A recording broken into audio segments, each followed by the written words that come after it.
अस्सलाम वालेकुम दोस्तों, अॼु वरी हाज़िर आहियूं हिकिड़े नए टॉपिक सां सिंधी सब्जेक्ट जे हवाले सां। त अॼु असांजो टॉपिक जेको आहे नाविल ते आहे। नाविल ऐं हुननि जा लेखक, नाविल ऐं हुननि जा राइटर। ठीकु आहे। त सभ खां पहिरियों नंबर 1 ते दिलाराम नाविल कंहिंजो लिखियलु आहे? शमसुल उलमा मिर्ज़ा कलीज बेग। सीता हरण कंहिंजो लिखियलु आहे? कुरतुल ऐन। ज़ीनत कंहिंजो लिखियलु आहे? मिर्ज़ा कलीज बेग। नूर जहाँ कंहिंजो लिखियलु आहे? डॉक्टर गुरबख्शानी मूलचंद। मुसीबत मारिया साईं संवारिया, इहो नाविल कंहिंजो लिखियलु आहे? Victor Hugo. रहिजी वियल मंज़र कंहिंजो लिखियलु आहे? तारिक आलम अपड़ो।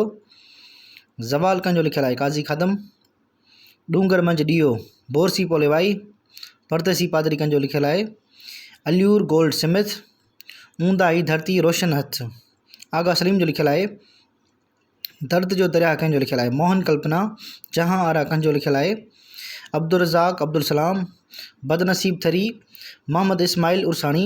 आख़िरी रात कंहिंजो लिखियलु आहे? मुमताज़ मिर्ज़ा। वीरन जे वसंदी कंहिंजो लिखियलु आहे? रशीद भट्टी। ख़ुदि यावरी कंहिंजो लिखियलु आहे? मिर्ज़ा कलीज बेग। ग़रीबनि जो विरसो कंहिंजो लिखियलु आहे? डॉक्टर रफ़ीक मंगरियो। दोस्ती कंहिंजो लिखियलु आहे? डॉक्टर गुल। त असांजो अॼु टॉपिक जेको हुयो नाविल ते हुयो। उमेदु आहे तव्हां दोस्तनि खे जनरल कैटेगरी जे हवाले सां तयारी करण में जेको फ़ाइदो पवंदो।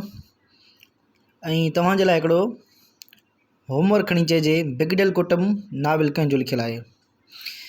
दोस्तों, हिन वीडियो ठाहिण जो मक़सदु जेको आहे उन्हनि दोस्तनि खे जेको आहे सो मालूमात ॾियणु आहे जेकी मिसाल तयारियूं नथा करे सघनि, सेंटरनि जा ख़र्चा जेके आहिनि अफोर्ड नथा करे सघनि, घर वेठे। छाकाणि त अॼुकल्ह सोशल मीडिया जो दौरु आहे।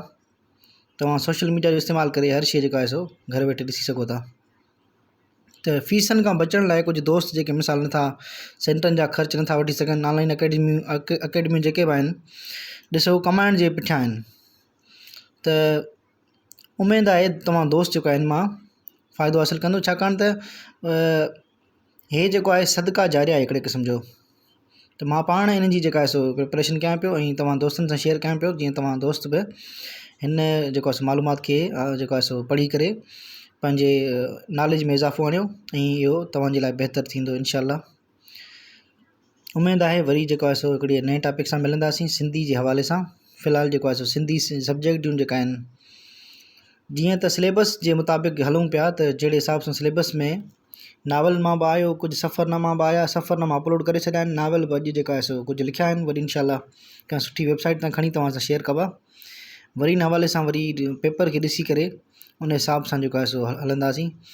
उमेदु आहे तव्हां दोस्तनि खे जेको आहे सो हे वीडियो जेको आहे सो तव्हांजे लाइ फ़ाइदो थींदी ऐं इन खे लाइक ज़रूरु कंदा वञो।